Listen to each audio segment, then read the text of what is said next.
Seperti apa analisis ekspresi yang ditunjukkan para terdakwa kasus pembunuhan berencana Brigadir Yosua? Benarkah permohonan maaf para terdakwa tulus atau hanya drama atau bahkan strategi?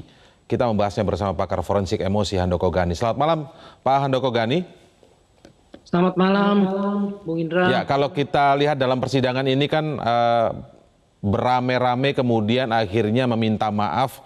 Tapi kalau kita fokus pada persidangan hari ini, Kuat Ma'ruf dan Ricky Rizal, kedua terdakwa ini juga pada akhirnya ya menyampaikan permohonan maaf dan ada ucapan atau ungkapan duka cita.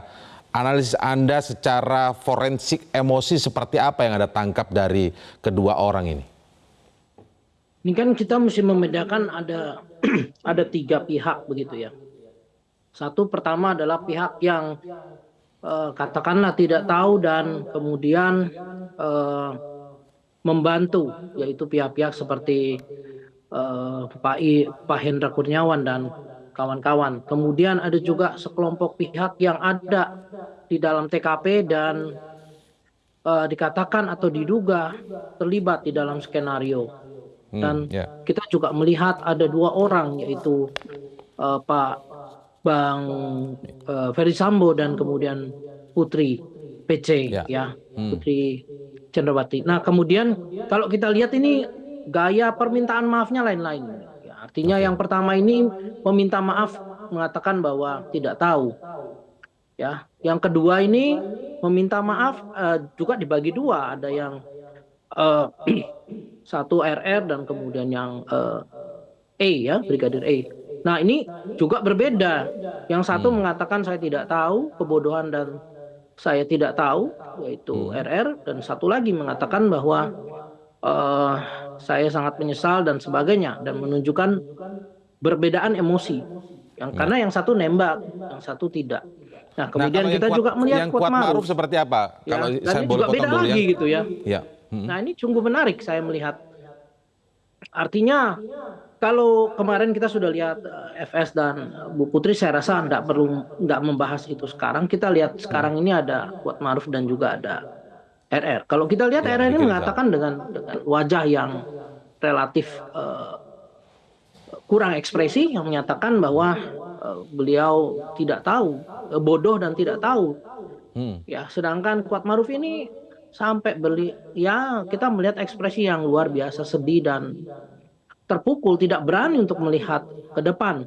Dan bukan hanya pada momen ini, mungkin nanti bisa ditunjukkan momen ketika ibu korban ini menurut Anda natural langsung, tidak? Itu sangat-sangat down yang sekali. Ada di layar televisi sekali sekarang ini, Pak Handoko Gani, ekspresi seorang Kuat Ma'ruf ini menurut Anda natural tidak? Kita bisa melihat natural ini bukan dari mata sebetulnya. Kita bisa menggabungkan, mata ada, tetapi kita juga bisa membandingkan dengan nafas, ya nafas, dan ada sedikit menelan ludah, kemudian nafas, dan ini saya lihat natural. Artinya tidak ada pengaturan, kita bilang ya. Kalau dikatakan pengaturan nih, saya ingin luruskan. Kalau pengaturan ini gampang, orang tinggal nangis begini gampang, tinggal kasih mungkin obat begitu langsung keluar air mata tanpa perlu acting dan sebagainya. Tetapi yang tidak bisa diatur dengan mudah adalah nafas. Ya, nafas dan telan ludah, kemudian muka yang pucat ini nggak bisa. Muka yang seperti tadi kita melihat kalau secara ekspresi wajah, alis mata yang turun, kemudian mata yang sembab, ya kemudian juga ada hela napas berkali-kali, itu menunjukkan bahwa benar ada fluktuasi emosi. Boleh kita satu persatu ya. Tadi Kuat Ma'ruf Anda gambarkan ekspresinya itu natural karena tidak hanya dari raut wajah saja, tapi juga ada nafas ya, seperti menelan ludah. Ada hal berat yang sedang ditanggung dia, begitu ya. Nah kalau dari ekspresi Ricky Rizal, mungkin kita bisa lihat atau tayangkan juga ekspresi Ricky Rizal. Menurut Anda seperti apa? Apakah ini natural, flat, datar, atau hanya sebuah seperti keharusan saja menyampaikan permintaan maaf dan menyesal? Saya melihat yang kalau Kuat Ma'ruf tadi seperti demikian, yang saya lihat dengan RR ini agak unik memang. Saya melihat bisa juga karena faktor karakter ya. Beliau seorang yang tidak begitu bisa menunjukkan emosinya, bisa seperti itu. Tetapi bisa juga menyatakan bahwa memang em, rasa sedih yang ditanggung itu tidak sedemikian besarnya. Ya, artinya ini juga menarik gitu ya. Menarik untuk dilihat. Kalau kita menganalisis emosi ini kan selalu ada penyebabnya.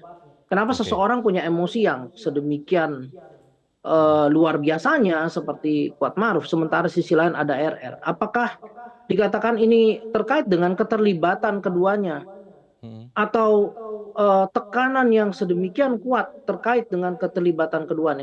Saya jawab iya. Nah, ini juga yang menjelaskan eh, mata netizen, mata pengacara, jaksa, hakim, termasuk juga masyarakat yang mungkin menonton, tidaklah sedemikian tajamnya kepada RR dibandingkan kepada Kuat Maruf. Jadi tekanannya kepada Kuat Maruf ini besar sekali gitu, dan itu sangat dirasakan oleh Kuat Maruf.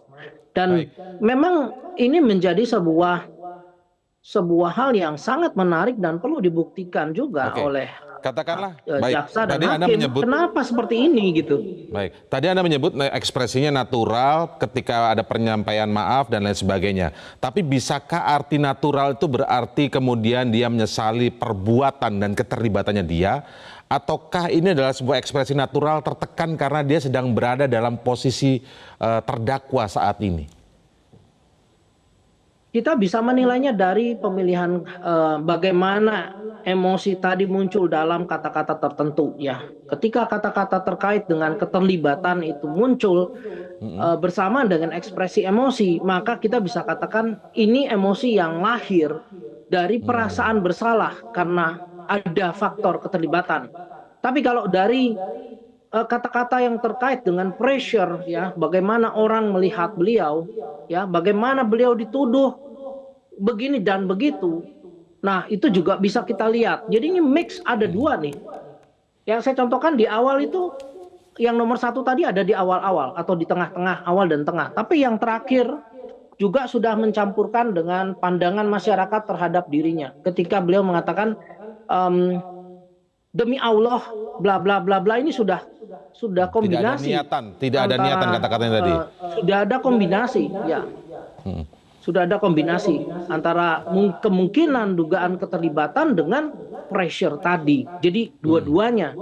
Makanya kenapa emosinya atau ekspresi dari Kuat Maruf ini sedemikian kontrasnya dengan ekspresi dari RR ya, karena itu pressure dan kemungkinan Padahal kadar keterlibatan itu tinggi, lebih tinggi. Padahal dari di satu sisi kan banyak juga pembahasan tentang bagaimana sosok Kuat Ma'ruf ini yang dinilai sangat kuat sekali perannya di dalam rumah Verdi Sambo selama ini, bahkan dituding atau dijudge punya kekuatan bisa mengatur ajudan dan lain sebagainya begitu. Tapi ketika kemudian ekspresinya sekarang ini adalah menyesal, itu lebih kepada menyesal terlibat dalam kasus ini ataukah lebih kepada dia merasa tertekan sedang berada sebagai pesakitan begitu?